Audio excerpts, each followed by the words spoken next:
Good afternoon, everyone. We're going to start this Lunch and Learn webinar in just a couple of minutes. We want to make sure that we get as many people on the call as possible at the start. Thank you all.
Okay, let's get this Lunch and Learn started so we can get everybody done on time.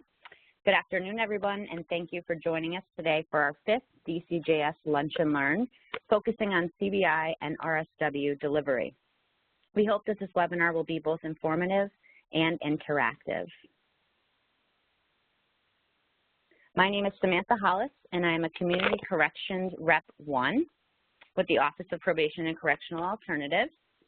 I will be presenting today with my colleague Frank Cangiano, who will introduce himself later in the presentation.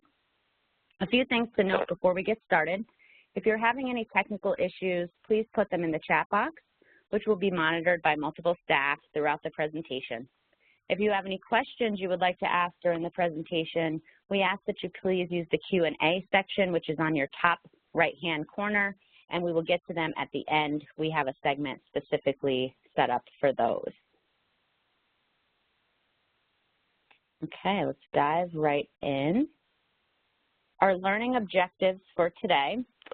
Today we have 3 main learning objectives, which are the principles of effective intervention, implementation with fidelity, and in-person versus virtual group guidance. We also will have 3 speakers who will touch on T4C, interactive journaling, and RSW, and what is working best for their programs with regards to the delivery of their curriculum. All right, before we jump into the principles of effective intervention, we are going to just take a quick moment to do our first poll of the presentation, just to get a little information from all of you. So I think Frank's gonna populate a poll.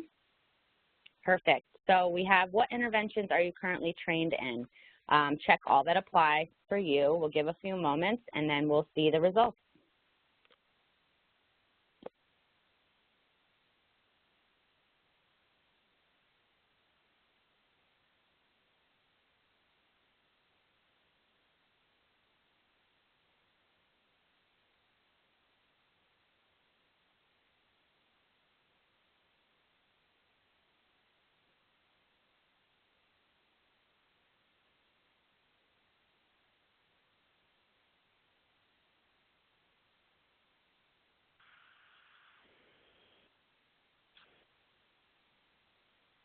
Good afternoon, everyone. This is Frank Cangiano, Community Correction Representative 2 with DCJS Office of Probation and Correctional Alternatives. So for those of you who are having problems connecting to this poll or unable to complete it, the question indicated what interventions are you currently trained in, and the choices are interactive journaling, moral recognition therapy, thinking for a change, ready, set, work, or none of the above. So those are just the types of interventions we were asking. So please think about that as we progress into this webinar.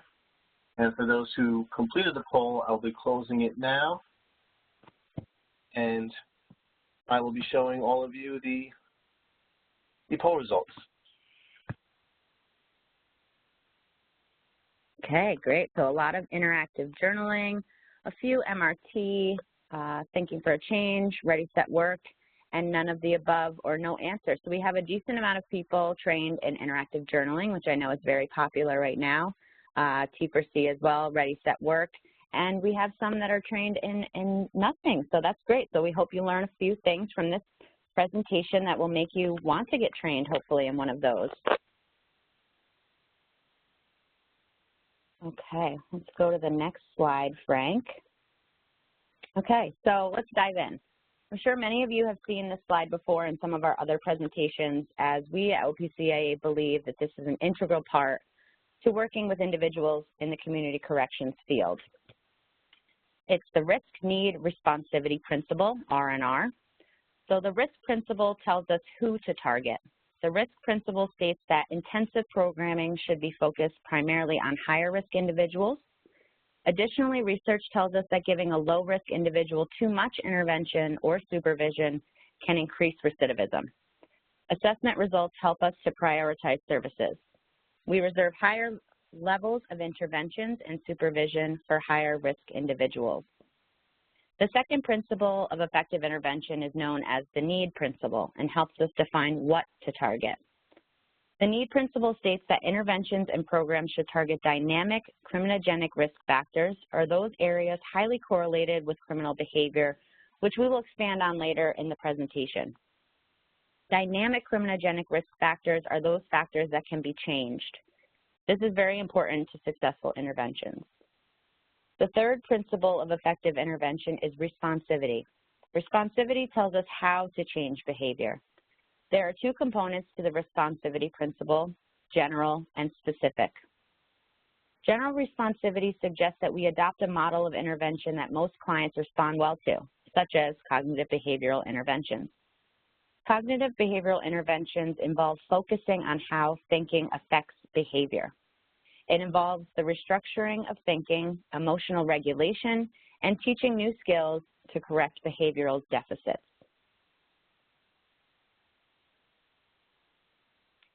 Diving a little further, we take a look at the 8 evidence-based principles for effective interventions. They are: assess actuarial risk needs, enhance intrinsic motivation, again, target interventions, so we see that risk, need, and responsivity principle with the addition of dosage, which we think is very important. Structuring 40 to 70% of high-risk offenders' time for 3 to 9 months. And that's going to vary based on how long you have the individual in your programming and what type of programming they are doing. 4, skill train with directed practice, use cognitive behavioral intervention treatments. Increase positive reinforcement. Engage ongoing support in natural communities. Measure relevant processes and practices, and provide measurement feedback. Knowing the 8 evidence-based principles is only step 1. Step 2 is implementing them in the community corrections setting. That can be achieved by A, developing staff knowledge, skills, and attitudes congruent with current research-supported practice. B, implementing offender programming consistent with research recommendations. C, sufficiently monitoring staff and offender programming to identify discrepancies or fidelity issues. And D, routinely obtaining verifiable outcome evidence associated with staff performance and offender programming. Earlier, we talked briefly about the importance of focusing the attention on dynamic factors. Andrews and Bonta have identified 8 criminogenic factors that are associated with an increased likelihood of future criminal activity. They are history of antisocial behavior, antisocial personality, criminal thinking, criminal peers, family/marital circumstance, education/employment, which we will talk about in the next slide, leisure/recreation, and substance abuse. As noted on the slide here, the 3 displayed are those that are dynamic and can be changed. So the first is antisocial personality. This factor is characterized by impulsive, trouble-seeking, and aggressive behavior, defensiveness, and insensitivity. Interventions should target self-control and problem-solving skills. Number 2, criminal thinking. This factor refers to the attitudes, values, beliefs, and rationalizations that support criminal behavior, including self-centeredness, minimizing and entitled thoughts, and externalizing blame. Intervention should target antisocial thinking through proactive efforts to challenge and replace these thoughts. And number 3, criminal peers. Criminal peers can negatively influence individuals' behaviors and increase their likelihood to commit another crime. Intervention should promote participants' involvement with pro-social individuals and reduce their involvement with criminal peers. Continuing with the 8 criminogenic factors and their relevance to our presentation, the education/employment factor relates to the lack of employment or involvement in education attainment. Intervention should target engagement in educational advancement and employment activities. Ready, Set work groups provide a focus on soft skills development. Soft skills training involves programming that prepares an individual for the social and communication skills necessary for the employment search and retention process. Some examples of soft skills training include mock interviewing, job search strategies, and how to communicate with employers. Although one of the immediate barriers that justice-involved individuals face is finding employment, research tells us that gaining meaningful employment is a key factor in reducing recidivism. Several studies have shown that unemployed justice-involved individuals were more likely to reoffend than those employed, and that a higher occupational level seems to be related to a lower risk of reoffending. Other research has indicated that in terms of general recidivism, analyses found that individuals who were unemployed at the termination of their probation were more likely to recidivate, and those who experienced job stability while on probation were the least likely to recidivate. To sum everything up from this portion of the presentation, according to authors Cullen and Gendro in their work Assessing Correctional Rehabilitation, Policy, Practice, and Prospects, the following principles of treatment should be taken into consideration for program application. Services should be behavioral in nature. Intervention should employ cognitive behavioral and social learning techniques such as modeling, role-playing, and cognitive restructuring. Reinforcement in the program should be largely positive, not negative. Services should be intensive, again lasting 3 to 12 months depending on their need, and occupying 40 to 70% of the offender's time during the course of the program. Treatment intervention should be used primarily with higher risk offenders, targeting their criminogenic needs. Less hardened or lower risk offenders do not require intervention and may be moved toward more criminality by intrusive interventions. So we'd like to note here that while it says, they might not be the best for programming, that's up to you and the risk assessments you're using, whether it's beneficial. We just want to stress the importance that over supervision and over interventions could actually do the reverse. Conducting interventions in the community as opposed to an institutional setting will increase treatment effectiveness. And now I'm going to turn it over to my colleague Frank, who will be talking about implementation with fidelity. Thank you very much, Samantha, and I want to thank everyone who's attending this Lunch and Learn webinar and taking the time out of their busy schedules to attend. So before I begin about talking and discussing implementation with fidelity, I do have another poll that I would like to provide to the audience. So for this particular poll, it's going to ask, to your knowledge, what interventions are currently being provided in your jurisdictions? So the first poll really spoke to your own experience in group facilitation, but I think this poll will really speak to your level of knowledge about what exactly is being provided in your area. So I'd like you all to take a few moments to complete this poll, if you would.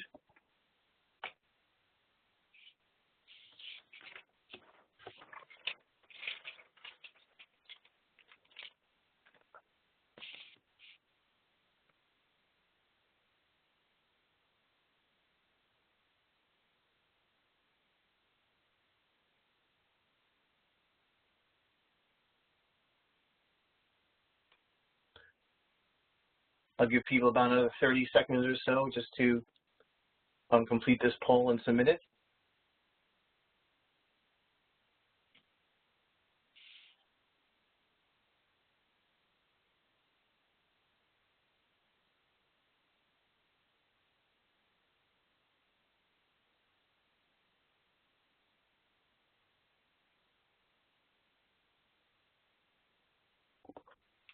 looks like a couple of people are just finishing up the poll.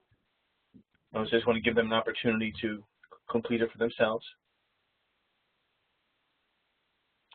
And then we'll be able to share the results in a few moments.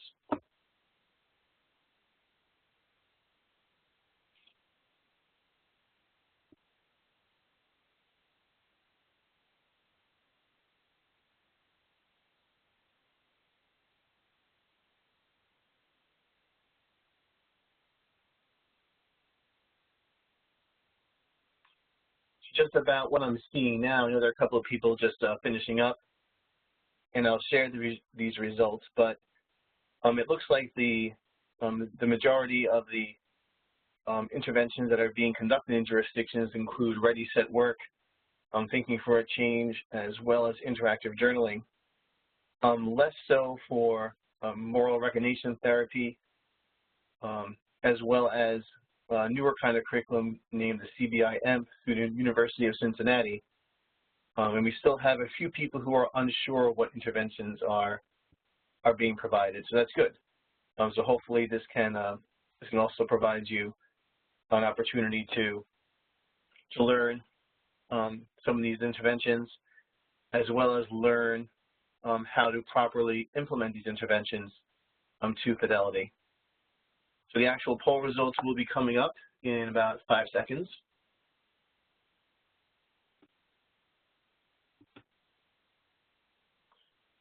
Yeah, so there you have it. Like I said before, Ready, Set, Work, Thinking for a Change, and interactive journaling seem to be the more common of the interventions being provided. So let's talk about interactive journaling. So here's a guidance from the change companies themselves regarding interactive journaling and its basic facilitation structure. So at the change companies, it is recommended that there's a 4-step approach to facilitating interactive journals. Regularly have participants read specific journal sections, encourage participants to provide thorough responses to journal questions, asking participants to share their responses with peers in structured and informal group settings, as well as making sure that participants are receiving feedback from you and your peers as often as possible. So I think a key component for this curriculum, as well as other types of interventions, are to receive that feedback from your participants. This is in order to reinforce their efforts, as well as communicate with them that yes, they're on the right track regarding their thinking, as well as to provide them some guidance and assistance in case they're having challenges or difficulties of completing these journals.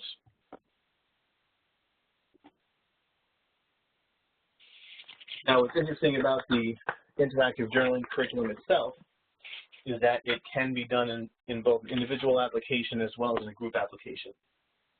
So regarding the individual application, you certainly want to be informed about a risk-need responsivity assessment to help you target specific journals for your clients to complete with this intervention.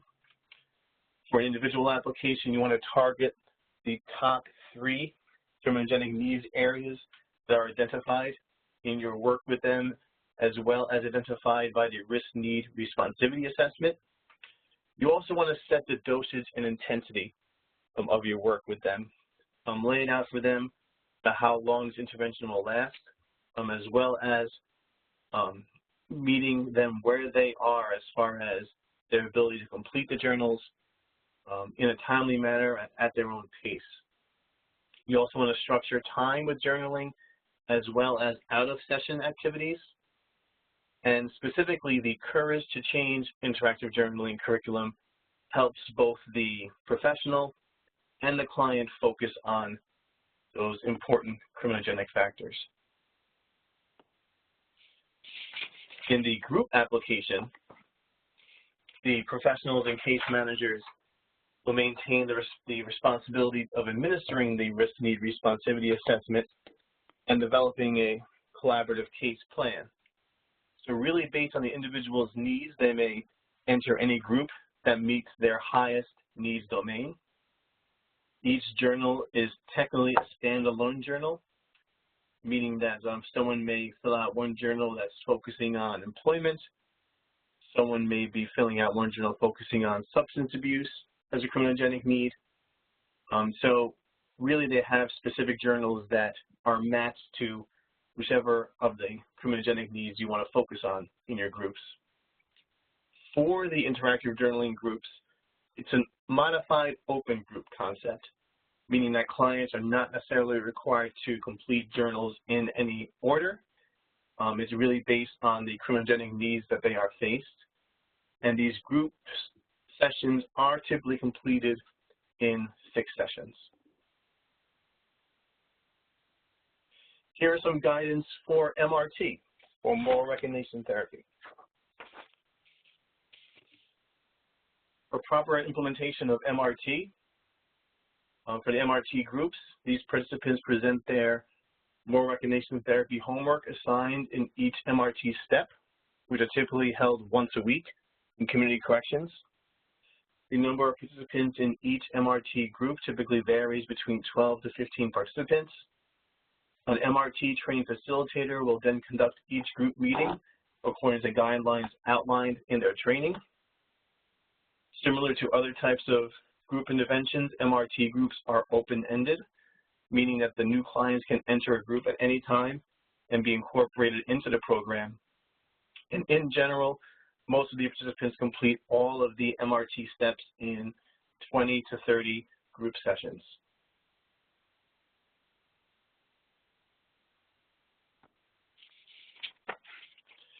Here's some guidance from the National Institute of Corrections regarding thinking for a change, or T4C implementation.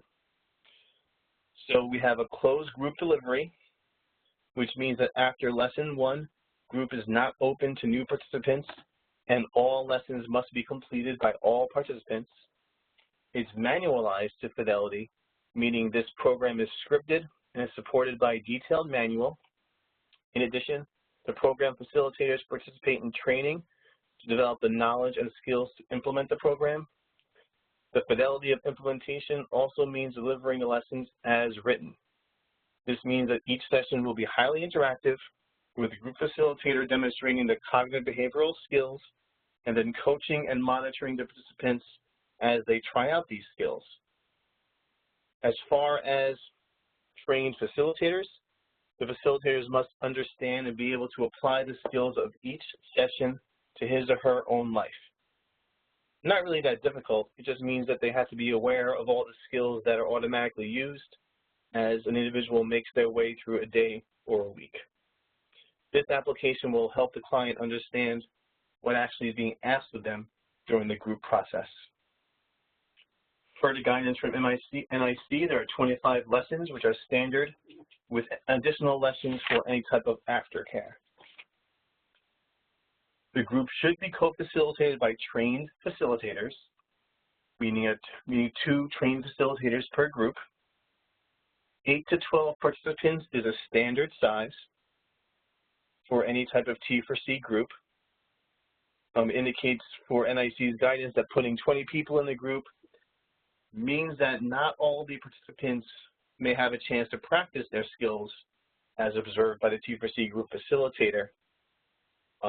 As well as running a T4C group daily may actually negatively affect program outcomes because participants would not have adequate time to practice the skills they're learning in their lives outside of the group. So that's why it's indicated on this slide that T4C groups should be conducted 2 times per week unless otherwise specified for certain programs. And each session should run approximately 1.5 to 2 hours. So when you're thinking about screening a participant for this group, you really want to think about those who are at higher risk levels for recidivating to start this group. This also means that you don't necessarily want to mix low and high risk individuals in one given T4C group. The danger of such a mixture is that the low-risk individuals learn from the higher-risk individuals. This is particularly important when the focus of the intervention is on thinking. You don't want to necessarily expose low-risk individuals to higher-risk individuals' antisocial thinking. Some other helpful tips when you are implementing this program involves your screening procedure. So when you're screening clients for T for C, you really want to assess their reading and writing levels, previous program participation, how the participant likes to learn, any concerns about T for C participation, as well as other factors that can lend itself to the entire group process. We all know that screening can be done without taking a lot of time, but it certainly is a good investment, especially for a group as involved as Thinking for a Change. I just want to talk briefly about group management for T for C, and then we can move on. When it talks about group management for T for C is like that of any other group. It's important to set clear guidelines for acceptable behavior and to enforce those guidelines consistently and respectfully. A basic consideration for everyone is the amount of time to allot for the responsibility of program facilitation. So even though it is a scripted program, there is still a lot of preparation time to get ready for each session. So as a T for C group facilitator, it's really important for you to understand what the clients are going to accomplish with each session, as well as the activities that they're going to direct. Also, many sessions have facilitators modeling or showing the skills they are teaching. It's also important that group facilitators practice this so they show the skill correctly. In addition, programs are more effective when facilitators keep records of attendance, participation, and notes to remember for the next time they facilitate a group session.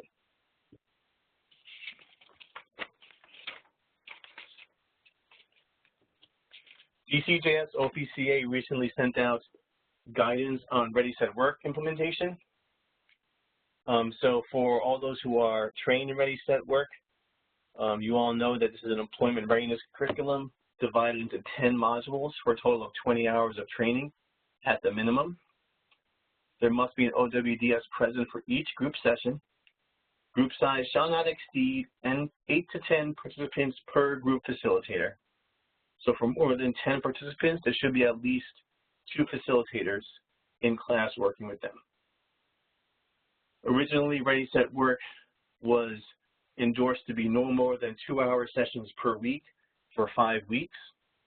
But we also allow for additional models that are lower on this slide.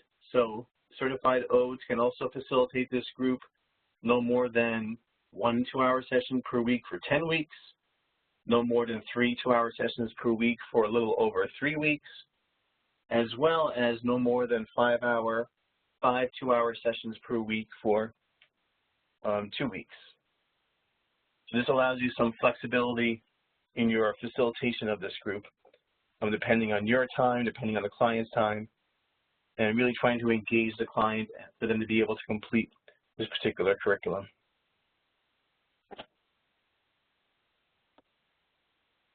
One final thing about Ready, Set, Work is that it should be noted that completion of this curriculum is defined as the participant completing all 10 modules of Ready, Set, Work. It should also be noted that all makeup sessions for missed groups should be made up within a given group cycle. So for example, if someone misses one group in the 5-week model, all makeups for that group should be done within the actual cohort of the 5 weeks, rather than waiting until the curriculum is complete for them to make up a session. So now I'll turn it back to Samantha, and she'll talk briefly about in-person versus virtual group guidance, and proceed with the rest of the presentation. Thank you, Frank. All right, so let's briefly jump into just some tips and best practices that we have for in-person and virtual group. We know that obviously we are still facing these unprecedented times that COVID is challenging us with, so a lot, if not all, of our programs have moved to a virtual world. So we just wanted to go over some tips and best practices that can be utilized both in person if you are there or you get back there, and again in group, virtual groups. So assess the participants' travel and or technological capability. So travel is important for in-person groups. Obviously, if they don't have the travel capabilities to be able to get to the groups, they're more likely not to get there. and their technological capability. You know, if you're using WebEx and they don't have WebEx, or if you're using Zoom and they don't have Zoom, they may need a little bit more coaching on how to get that platform and how to utilize it. Assess your own travel schedule and or technological capabilities. So same thing, but just for yourself. Consider having more trained facilitators than necessary for both in-person and or virtual groups. And what we mean by that is really just making sure that you have a backup, someone that can come in and facilitate if need be, say if someone has an illness or their technological capabilities is not working that day. That happens a lot. Their Wi-Fi is down, you know, they just can't connect. So just having someone as a backup, just in case issues arise. Maintain a comfortable in-person and or virtual environment. Review expectations and rules for both in-person and or virtual groups. And I think this is very important. In-person, you know, it's a little easier to put it on a flip chart and say, hey, make sure your cell phone's off, make sure you're paying attention, make sure you're, you know, things of that nature. It's equally as important in virtual to kind of go over the baseline of, okay, if you want to speak, please hit the raise your hand button, or the check if you understand what I'm saying, or the slow down if I'm going too fast. So just giving them those tools to make sure that they're not getting lost in that virtual environment. Review expectations and rules for both in-person and virtual. So same thing, just kind of piggybacking on that. Maintain group size for fidelity purposes and consider enrolling an even smaller virtual group. So again, we talk about the fidelity of group sizes, making sure that you only have a certain amount of people. You know, when you're trying it out, it may be beneficial to start off with smaller groups when you're doing that virtual presentation to see how it works, see if you need an additional staff member or trained facilitator in there with you to be able to monitor the chat or the questions. So just take that into account. Maintain attendance records for both in-person and virtual group. For those of you who have funded DCJS programs, that's important to your case file documentation to make sure you're maintaining those attendance records to prove that they got to midpoint or completion. And I know most virtual platforms, you should be able to auto-populate that after the group is completed. And then last but not least, if available, incentives can be helpful to maintain attendance through completion. So we all know that, you know, sometimes, again, transportation may be an issue. So if you give them a bus pass to be able to come to their trainings for that week and then say, you know, if you're going to come again, I'll give you another one, just to get their buy-in and make sure that there are no barriers that will keep them from coming to group. Client engagement strategy. So we kind of touched on this in one of our previous lunch and learns, but I think client engagement is a very important part to just keep them engaged throughout the curriculum, especially T4C being how lengthy it is, just to make sure that they're really going to see it through. So according to the Change Company, there are many strategies that can help build engagement with clients, such as avoid authoritarian and confrontational approaches. Evidence shows that these approaches do not work very well.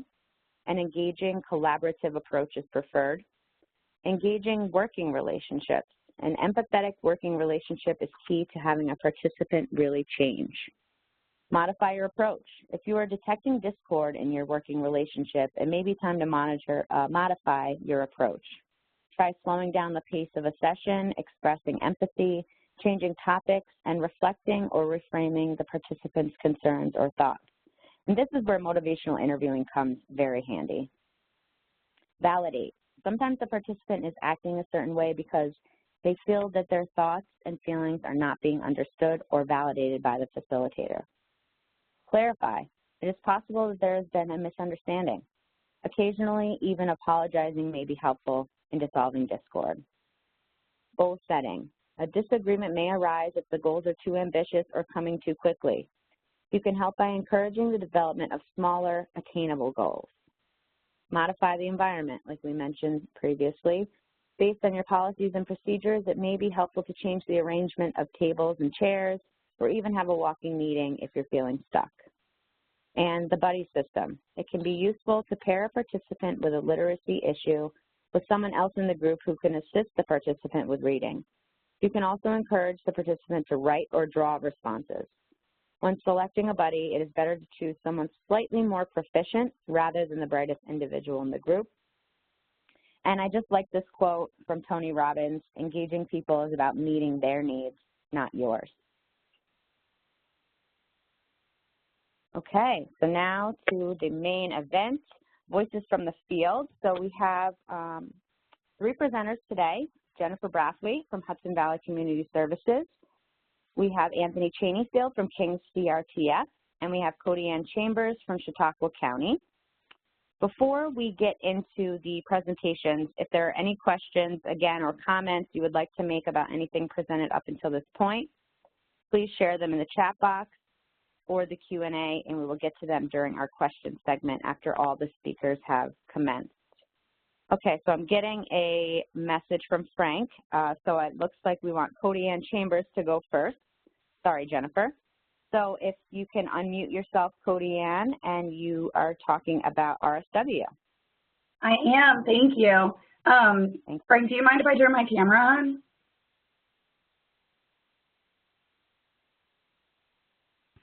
Yeah, I'm not going to, Frank did let me know. I'm just going to do it because I think that that's one of those things. So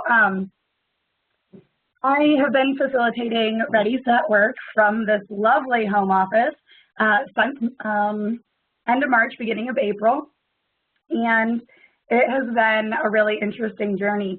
So one of the things that I've got to say is there is got to be a really big emphasis on client engagement and being able to be comfortable on this video and just getting in there. Because if they can't see you, it's so much harder to express so many of those nonverbal cues that we need to give. And it's so much easier for a client to say in a virtual setting, oh, you know, the magic didn't happen, right? There was a glitch.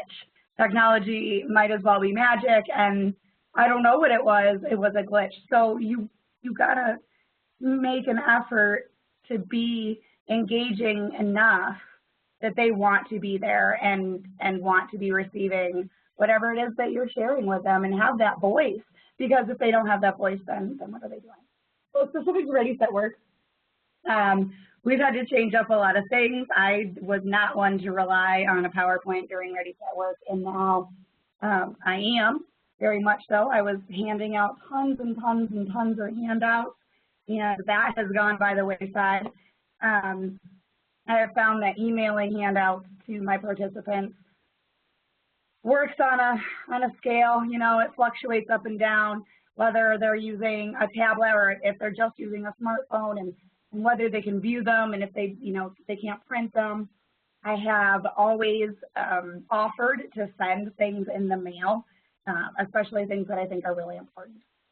A couple other points about Ready, Set, Work and going from being in person to virtually. It's pretty hard to make somebody stare at you for 2 hours on a screen. So looking at some of those alternatives that Frank was saying about the different scheduling and how you can break it down and being as flexible as you can, because as you can hear in my voice, when you're presenting virtually several times a week, it's pretty hard to keep your own voice actually healthy and maintaining that. And that is another struggle that I've been running into. Got my key right here. So I'd actually like to answer any questions anybody has specifically as a voice in the field about Ready, Set, Work, because I'm going to have to jump off this. That's why I get to go first, as I have a group to run at 1 o'clock. I can look at the chat or the Q&A, maybe.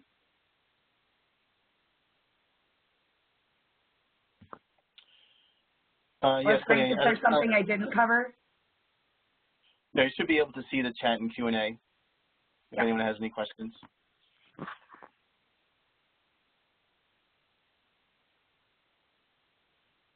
Frank, is there anything that I didn't mention that you wanted me to mention? No, I think that was great. Thank you very much for for your tips on client engagement, the use of a video.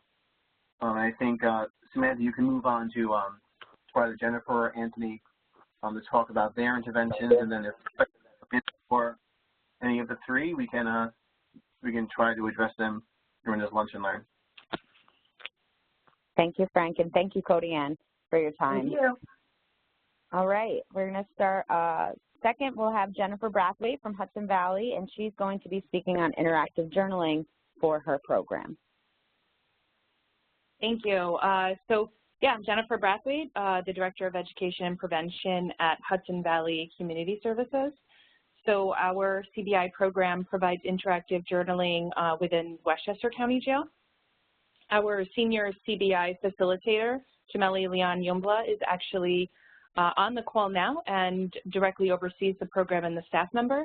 So certainly if there's any questions, Jameli is prepared to answer and will unmute herself. So as we've reported previously, you know, we started in May and just doing our CBI program completely virtual through the Securus program that First Deputy Commissioner Molina was able to provide us access to provide the assessment, and then we are providing interactive journaling individually. You know, it was a great tool to be able to still provide our services to participants during the time of work from home. But there's something to be said about providing an intervention that's really for a group session individually, because I think we see that you get a lot out of the group and the other participants and those conversations and activities and so on and so forth. But we've gotten a lot of positive feedback from our participants regardless. So in mid-August, we were able to get back in the facility. So we're lucky enough we provide our assessments still virtually to reduce the face-to-face, but we're able to do all of our groups in the jail. So currently we have groups up to 6 participants, but we're going to be increasing the amount of participants in each of the groups because we were allowed to move to a larger space to allow for social distancing. So we found a lot of success with this, where we're really excited. Our staff are able to go in twice per week and provide these groups. We have 2 staff who are providing them, so we can really do 4 sessions a week. Every Tuesday, we're involved with the jail's weekly program meeting to discuss any concerns and updates, you know, really ensuring good communication and staying on top of any updates or changes to protocol, specifically, you know, related to COVID. But yeah, it's going really well. I mean, you know, it's a different time, but still being able to provide those services, you know, has really worked out. So one thing that we just wanted to highlight the program was every year our agency conducts evals of our program for QA purposes to ensure that our service delivery is appropriate, if there's any issues that maybe or changes we can make to the program and provide to our funders. So some of the feedback we got, if I may share that briefly, was one of our participants said that they appreciate the journaling class. It's interesting and helpful discussing and reading the booklets relating self-control with social values and learning to cope in the midst of life struggles and my own personal struggles. Another participant shared that the CBI program helps them to respect values of life and teaches them how to live on their own terms. They also appreciate learning how to express their feelings through writing and getting to interact with others to learn knowledge to live a better life on the outside and of jail. And they also expressed that they enjoy the smaller groups. So they appreciate being in a group setting, but they're really liking these smaller groups because they're more intimate. And lastly, one of our participants wrote that the class is very insightful and has helped them a lot in expressing how they feel. They were first in the CBI group alone, and they found that the instructor was able to give them, you know, good prompts and responses while working in the book. So we have a little bit of a mix of individuals who were able to get group sessions and some who are individual sessions. So while there's certainly been some challenges, providing these services. I think that the team has successfully found ways to, make it appropriate for everybody. Is there any questions or anything, Chaney?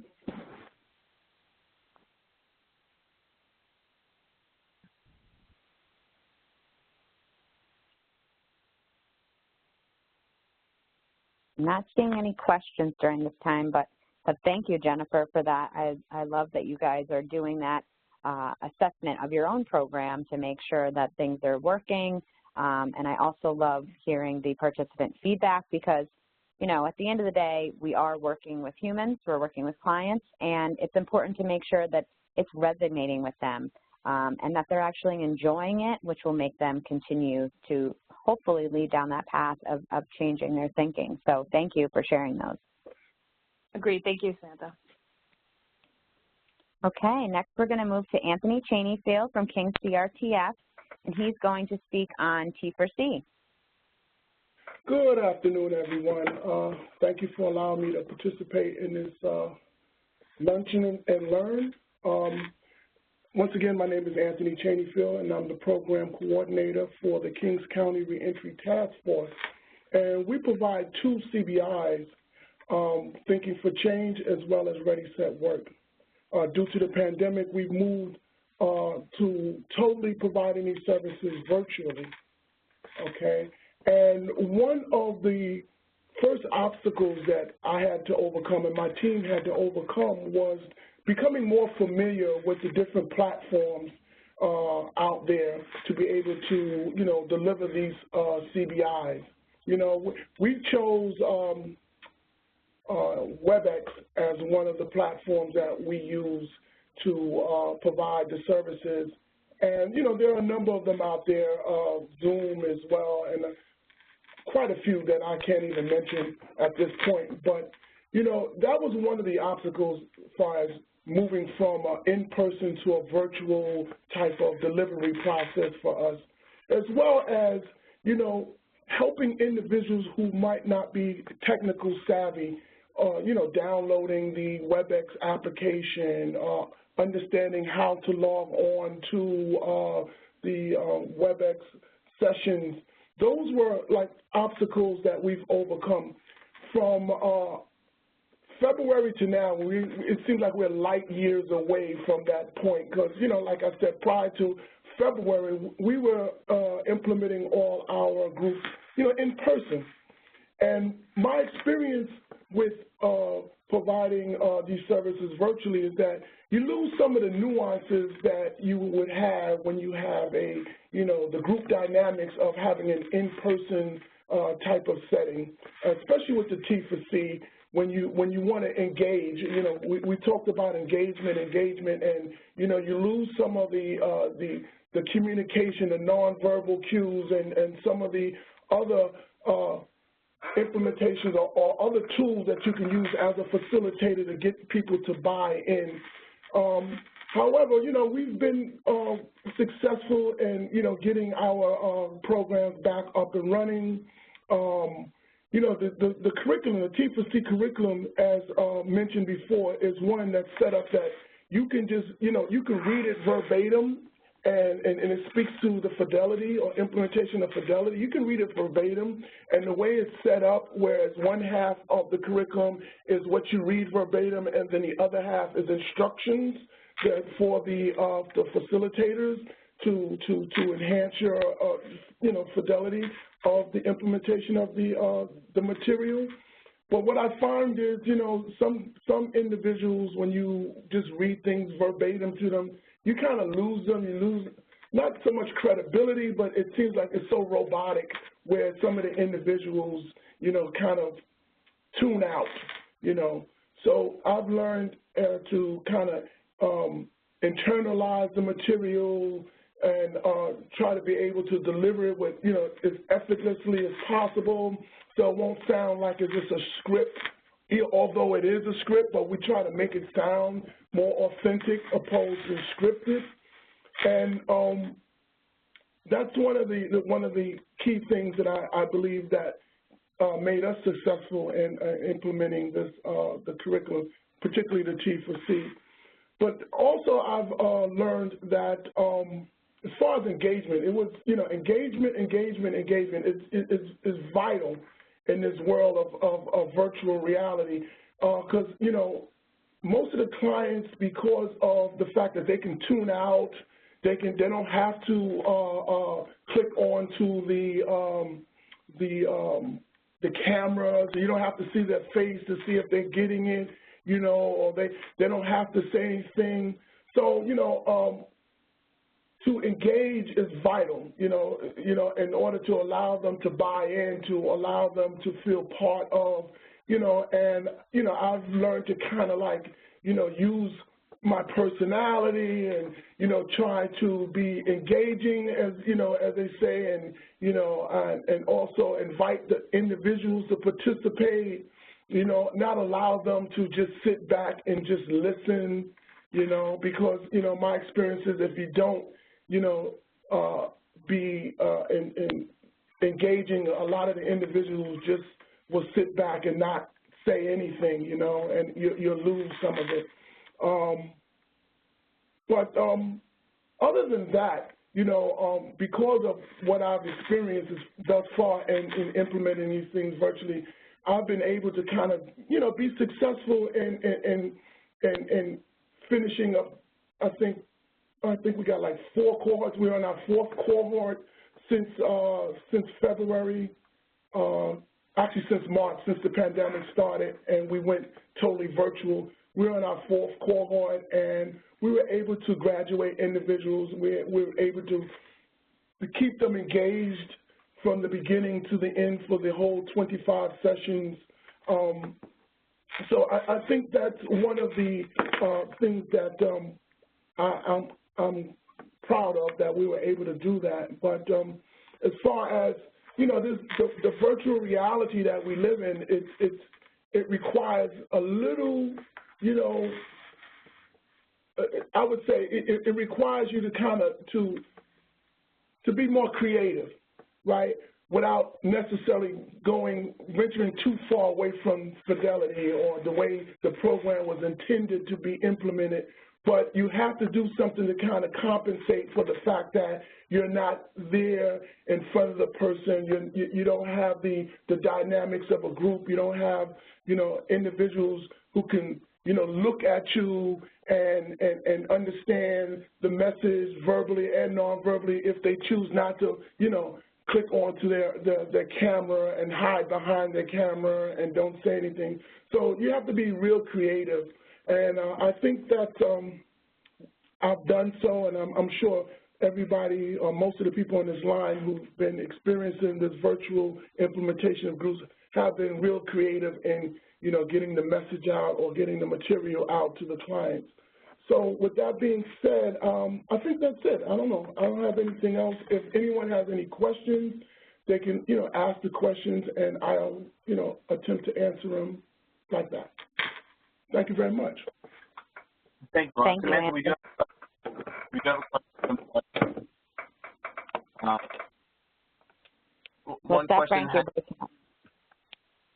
one question has to do with to Anthony. How does he deal with modeling behavior and role-playing when delivering T4C? That seems like it would be the most challenging aspect of a virtual group. So Anthony, spend speaking about how you dealt with that, delivering it virtually, if you could. Well, actually, prior to the group, my co-facilitator and I, we do the same. We practice the same principle. We prepare ourselves, prior to the group, and we'll go over the material.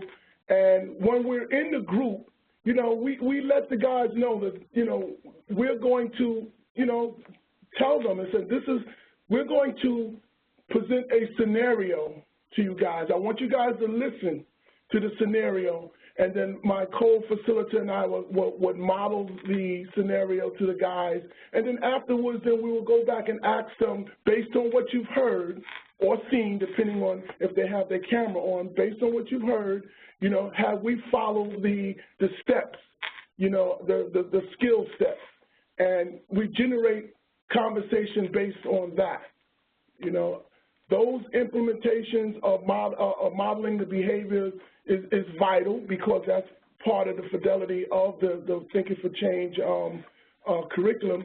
So we just do it verbally. I mean, there's no other option. Okay, great. Thank you, Anthony, for your response.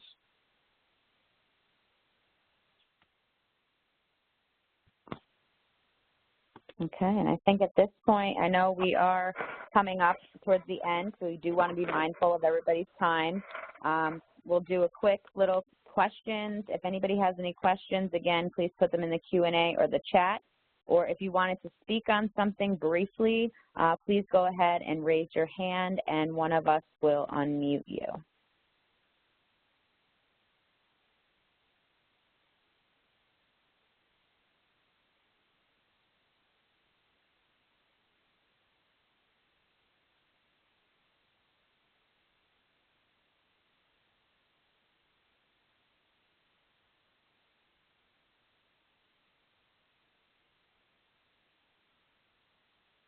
Okay, so I'm not seeing any hands raised. Frank, do you see anything in the chat or Q&A? No, I do not see anything besides clapping hands and an emoticon with shades on. Okay, so if nobody has any other questions or comments, that's going to conclude our 5th Lunch and Learn. We'll just put up our contact information on the next slide. Of course, if you are interested in receiving any training, such as, T4C or interactive journaling or RSW training, I know Frank is hosting an ODE soon, please reach out to your OPCA representative, and we will get you in contact with our training unit and see if we have anything coming up. We want to thank all of you for taking the time out of your day during your lunch to join us for this Lunch and Learn, and we hope it was interactive and that you got something out of it. So thank you, everyone.